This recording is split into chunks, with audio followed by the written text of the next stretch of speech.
नमस्कार दोस्तों, वार्तालाप पर आपका एक बार फिर से स्वागत है। आज हम एक और पर्सपेक्टिव एक्सप्लोर करेंगे सलमान खान के सिक्योरिटी थ्रेट और इस पॉलिटिकल मर्डर के बीच के नए क्लूज पर, जो इस पूरी कहानी को एक नया एंगल देते हैं। अब जैसा कि आप सब जानते हैं, ये स्टोरी कोई नई नहीं है और ना ही इसके कैरेक्टर्स नए हैं, लेकिन जो नए ट्विस्ट आ रहे हैं वो इसे और मिस्टीरियस बना रहे हैं। बात करते हैं उस बैकग्राउंड की जो इस पूरी कहानी को किक स्टार्ट करता है।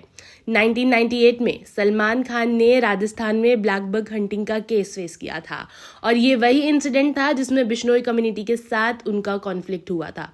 बिश्नोईज, जो ब्लैक बग्स को अपने धर्म का एक महत्वपूर्ण हिस्सा मानते हैं, उसे सेक्रेट मानते हैं, उनके लिए ये सिर्फ एक हंटिंग का केस नहीं था। यही वो वजह है जब लॉरेंस बिश्नोई ने सलमान खान के खिलाफ बदला लेने का ठान लिया था। रीसेंट मर्डर की बात करें तो बाबा सिद्दीकी का नाम सामने आता है। ये मर्डर सिर्फ एक ऐसे पर्सन का मर्डर नहीं था जो कि एक पॉलिटिशियन था, बल्कि ये उनका सिंबल था मुंबई के इन्फ्लुएंस और कनेक्शन का। उनकी डेथ से ना सिर्फ पॉलिटिकल माहौल में तनाव बढ़ा, बल्कि ये अंडरवर्ल्ड और गैंगस्टर के कॉम्प्लेक्स वेब का भी एक इम्पॉर्टेंट पार्ट बन गया। तो जब हम इस कनेक्शन को समझने की कोशिश करते हैं तो कुछ पॉइंट्स भी उभर के सामने आते हैं। एक तरफ है सलमान खान का नाम, जो कि एक बहुत बड़ा सेलिब्रिटी है, और दूसरी तरफ बाबा सिद्दीकी, जो मुंबई पॉलिटिक्स में अपनी खास जगह बना चुके थे। पर क्या सलमान खान के साथ ये जो थ्रेड्स जुड़े हैं वो सच में बिश्नोई गैंग के रिवेंज का एक हिस्सा है, या कोई और अनसीन फोर्स इसे मैनिपुलेट कर रही है? जैसा कि रिसेंट अपडेट से पता चला है, कुछ अरेस्ट हुए हैं। इनमें से एक शुभम लोंकार है, जो अपने सोशल मीडिया पे ओपनली बिश्नोई गैंग का सपोर्टर है। पर जब हम इन्वेस्टिगेशन डिटेल्स को गहराई से देखते हैं तो कुछ चीजें क्लियर होती हैं जो लॉजिक को क्वेश्चन करती हैं।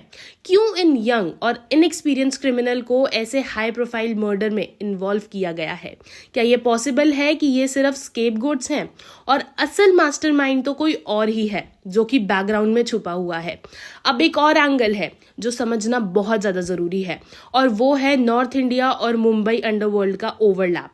90s के दौरान जब अंडरवर्ल्ड बॉलीवुड में काफी एक्टिव था, तो मुंबई के लोकल गैंग्स और नॉर्थ इंडियन क्रिमिनल ऑर्गेनाइजेशंस के बीच एक पावर बैलेंस होता था।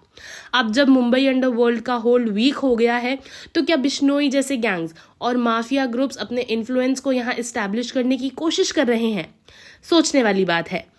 मुंबई क्राइम ब्रांच और एंटी टेररिज्म स्क्वाड का इन्वॉल्वमेंट इस केस में ये दिखाता है कि सरकार और लॉ इन्फोर्समेंट इस इशू को सिर्फ एक रैंडम गैंग थ्रेट के तौर पर नहीं देख रही है। इंटेलिजेंस रिपोर्ट्स भी यही सजेस्ट करती है कि ये एक ऐसा हाई लेवल कॉन्स्पिरेंसी का पार्ट हो सकता है जो सिर्फ सलमान खान या बाबा सिद्दीकी पर नहीं रुकता। ये उनके थ्रू उनके इन्फ्लुएंस और उनके सपोर्टर्स के लिए एक मैसेज है जो पब्लिक में फियर क्रिएट करने की कोशिश कर रहा है। अब अगर हम कॉन्स्पिरेसी थ्योरीज की बात करें तो कुछ लोग ये कह रहे हैं कि सलमान खान और बाबा सिद्दीकी के कनेक्शन को वीकेंड करना भी इसके रीजन में से एक हो सकता है। सलमान और बाबा सिद्दीकी की क्लोज दोस्ती और उनके रेगुलर सोशल इवेंट्स को डिसरप्ट करना किसी हिडन एजेंडा का हिस्सा बन सकता है। जिस तरह के साथ इन्वेस्टिगेशन अभी तक चल रही है, वो एक डायरेक्शन में पॉइंट जरूर करती है कि ये पूरी स्टोरी सिर्फ रिवेंज से ज्यादा कॉम्प्लेक्स है। सोशल मीडिया और न्यूज प्लेटफॉर्म्स पे जो वायरल थ्योरीज हैं, वो इस बात को और भी ज्यादा सॉलिडिफाई करती हैं कि लोगों का इसमें एक बड़ा इंटरेस्ट है, और ये सिर्फ सेलिब्रिटी गॉसिप नहीं है, बल्कि एक रियल वर्ल्ड एग्जाम्पल है पावर डायनामिक्स और क्रिमिनल स्ट्रैटेजीज का। आखिरी सवाल ये उठता है कि क्या हमारी लॉ एनफोर्समेंट एजेंसीज इस मिस्ट्री का एंड निकाल पाएंगी, या फिर ये भी एक अनसॉल्व मिस्ट्री बन के रहेगी?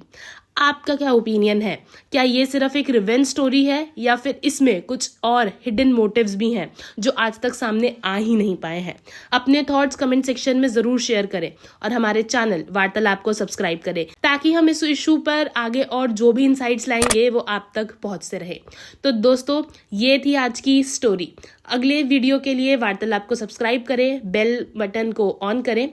चलिए अब मिलते हैं आपसे अगली वीडियो में, तब तक के लिए नमस्कार।